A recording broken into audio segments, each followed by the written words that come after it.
So hi friends, ಎಲ್ಲರಿಗೂ ನಮಸ್ಕಾರ. Nursing career path YouTube ಚಾನಲ್ಗೆ ನಿಮ್ಮೆಲ್ಲರಿಗೂ ಆತ್ಮೀಯ ಸ್ವಾಗತ. ಸೊ ತುಂಬ ಜನ ಕೇಳ್ತಾ ಇದ್ದೀರಿ ರೀಕೌಂಟ್ ಮತ್ತು ಆನ್ಸರ್ ಬುಕ್ಲೆಟ್ ಫೋಟೋ ಕಾಪಿನ ಹೇಗೆ ತರಿಸ್ಕೊಳ್ಳೋದು ಅಂತ. ರಾಜೀವ್ ಗಾಂಧಿ ಯೂನಿವರ್ಸಿಟಿಯವರು 2019 ಫೋಟೋ ಕಾಪಿನ ತರಿಸ್ಕೊಳ್ಳೋದಕ್ಕೆ ಅಪ್ಲೈ ಮಾಡೋದ್ರ ಬಗ್ಗೆ ಒಂದು ಸರ್ಕ್ಯುಲರನ್ನು ಬಿಟ್ಟಿದ್ದಾರೆ. ರಿಸಲ್ಟ್ ಬಂದ ಮೇಲೆ ವಿತಿನ್ 10 ಡೇಸ್ ಒಳಗಡೆ ನೀವು ಆನ್ಸರ್ ಬುಕ್ಲೆಟ್ ಫೋಟೋ ಕಾಪಿನ ತರಿಸ್ಕೊಳ್ಳೋದಕ್ಕೆ ಅಪ್ಲೈ ಮಾಡಬೇಕಾಗುತ್ತೆ.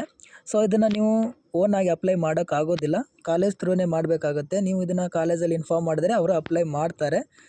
ಸೊ ಇದನ್ನು ನೀವು ಅಪ್ಲೈ ಮಾಡಬೇಕಂದ್ರೆ ಇಂತಿಷ್ಟು ಅಮೌಂಟನ್ನು ಪೇ ಮಾಡಬೇಕಂತ ಇರುತ್ತೆ. ಸೊ ನೀವು ಅದನ್ನು ಪೇ ಮಾಡಿ ಅಪ್ಲೈ ಮಾಡ್ಬೋದು. ಅಪ್ಲೈ ಮಾಡಿದ ವಿತಿನ್ 3 to 4 ಡೇಸಲ್ಲಿ ಯೂನಿವರ್ಸಿಟಿಯವರು ನಿಮ್ಮ ಕಾಲೇಜ್ ಪೋರ್ಟಲ್ಗೆ ನಿಮ್ಮ ಆನ್ಸರ್ ಬುಕ್ಲೆಟ್ ಮತ್ತು ಮಾರ್ಕ್ ಲಿಸ್ಟ್, ನಿಮ್ಮ ಇವ್ಯಾಲ್ಯೂಯೇಷನ್ ಮಾರ್ಕ್ ಲಿಸ್ಟ್ನ ಕಳಿಸ್ತಾರೆ. ಅಪ್ಲೈ ಮಾಡಿದ 3 to 4 ಡೇಸಲ್ಲಿ ಯೂನಿವರ್ಸಿಟಿಯವರು ನಿಮ್ಮ ಆನ್ಸರ್ ಬುಕ್ಲೆಟ್ ಮತ್ತು ಇವ್ಯಾಲ್ಯೂಯೇಷನ್ ಮಾರ್ಕ್ ಲಿಸ್ಟ್ನ ನಿಮ್ಮ ಕಾಲೇಜಿಗೆ ಕಳಿಸ್ತಾರೆ. ಅಂದರೆ ನೀವು ಯಾವ ಕ್ವಶನ್ಗೆ ಎಷ್ಟು ಮಾರ್ಕ್ಸ್ ತೊಗೊಂಡಿದ್ದೀರಾ, ಯಾವ ಕ್ವಶನ್ ಎಷ್ಟು ಮಾರ್ಕ್ಸ್ ಬಂದಿದೆ ಅಂತ ಇವ್ಯಾಲ್ಯೂಯೇಷನ್ ಮಾರ್ಕ್ ಲಿಸ್ಟ್ ಇರುತ್ತೆ. ಅದನ್ನು ನಿಮ್ಮ ಕಾಲೇಜ್ ಪೋರ್ಟಲ್ಗೆ ಕಳಿಸ್ತಾರೆ. ನೀವು ಅದನ್ನೆಲ್ಲ ಕಲೆಕ್ಟ್ ಮಾಡಿಕೊಂಡು ನೋಡ್ಬೋದು. ಅದು ಯಾವ ರೀತಿ ಇರುತ್ತೆ ಅಂತ ನಾನು ಒಂದು ಎಕ್ಸಾಂಪಲ್ ಆಗಿ ತೋರಿಸ್ತೇನೆ. ಸೊ ಈ ರೀತಿಯಾಗಿ ಅವರು ನಿಮ್ಮ ಆನ್ಸರ್ ಬುಕ್ಲೆಟ್ ಅನ್ನೋದನ್ನು ಸಾಫ್ಟ್ ಕಾಪಿಯಾಗಿ ಕಳಿಸಿರ್ತಾರೆ.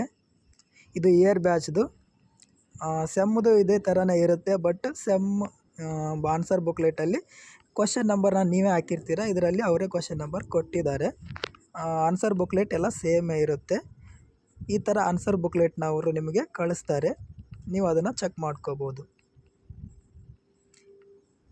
ಯಾವ ರೀತಿ ಬರೆದಿದ್ದೀರಾ ಅನ್ನೋದನ್ನು ನೀವು ಇದರಲ್ಲಿ ನೋಡ್ಬೋದು. ಈ ಥರ ಆನ್ಸರ್ ಬುಕ್ಲೆಟ್ನ ಅವರು ಸಾಫ್ಟ್ ಕಾಪಿಯಾಗಿ ನಿಮಗೆ ಕಳಿಸಿರ್ತಾರೆ. ಮತ್ತು ಇದ್ರ ಜೊತೆಗೆ ಮಾರ್ಕ್ಸ್ ಲಿಸ್ಟ್ನು ಕೂಡ ಕಳಿಸಿರ್ತಾರೆ. ಅದು ಸಪ್ರೇಟ್ ಆಗಿದೆ, ಅದನ್ನು ತೋರಿಸ್ತೇನೆ. ಯಾವ ಕ್ವಶನ್ಗೆ ಎಷ್ಟು ಮಾರ್ಕ್ಸ್ ಬಂದಿದೆ ಅಂತ ಅದು ಸಪ್ರೇಟ್ ಇರುತ್ತೆ. ಇವ್ಯಾಲ್ಯೂಯೇಷನ್ ಮಾರ್ಕ್ ಲಿಸ್ಟ್ ಅದರಲ್ಲಿ ತೋರಿಸ್ತೇನೆ. ಸೊ ಇದೇ ರೀತಿ ನಿಮ್ಮ ಆನ್ಸರ್ ಬುಕ್ಲೆಟ್ನ ಸ್ಕ್ಯಾನ್ ಮಾಡಿ ಅವರು ಕಳಿಸಿರ್ತಾರೆ. ಇವಾಗ ಆನ್ಸರ್ ಬುಕ್ಲೆಟ್ನ ಇವ್ಯಾಲ್ಯೂಯೇಷನ್ ಮಾರ್ಕ್ ಶೀಟ್ ಅನ್ನೋದನ್ನು ತೋರಿಸ್ತೇನೆ. ಅದು ಯಾವ ರೀತಿ ಇರುತ್ತೆ ಅಂತ ನೋಡಿ. ಸೊ ಈ ರೀತಿಯಾಗಿ ನಿಮ್ಮ ಇವ್ಯಾಲ್ಯೂಯೇಷನ್ ಮಾರ್ಕ್ ಲಿಸ್ಟ್ ಇರುತ್ತೆ.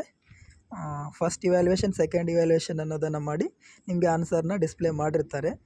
ಸೊ ನೀವು ಮತ್ತೆ ಅಪ್ಲೈ ಮಾಡಿದ್ರೆ ಥರ್ಡ್ ಇವ್ಯಾಲ್ಯೂಯೇಷನ್ ಅನ್ನೋದು ನಡೆಯುತ್ತೆ.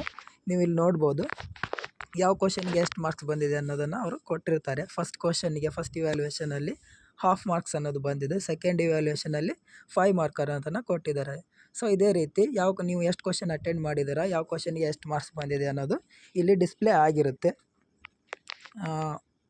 ಟೋಟಲ್ಲು ಫಸ್ಟ್ ಇವ್ಯಾಲ್ಯೂಯೇಷನಲ್ಲಿ 15.5 ಮಾರ್ಕ್ ಬಂದಿದೆ.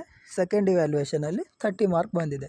ಸೊ ಇದರಲ್ಲಿ ಅವರು ಯಾವುದು ಜಾಸ್ತಿ ಇದೆ ಅದನ್ನು ಕನ್ಸಿಡರ್ ಮಾಡಿ ನಿಮ್ಮ ಆನ್ಸರ್ ಅನ್ನೋದನ್ನು ಡಿಸ್ಪ್ಲೇ ಮಾಡ್ತಾರೆ. ನೋಡ್ಬೋದು ನೀವು. ಇದರಲ್ಲಿ 5 ಇವ್ಯಾಲ್ಯೂಯೇಷನ್ ಇದೆ. 2 ಇವ್ಯಾಲ್ಯೂಯೇಷನ್ ಮಾಡಿ ನಿಮ್ಮ ಆನ್ಸರನ್ನು, ನಿಮ್ಮ ರಿಸಲ್ಟನ್ನು ಡಿಸ್ಪ್ಲೇ ಮಾಡಿರ್ತಾರೆ. ನೋಡ್ಬೋದು ಈ ರೀತಿ ನಿಮ್ಮ ಇವ್ಯಾಲ್ಯೂಯೇಷನ್ ಮಾರ್ಕ್ ಲಿಸ್ಟ್ ಇರುತ್ತೆ.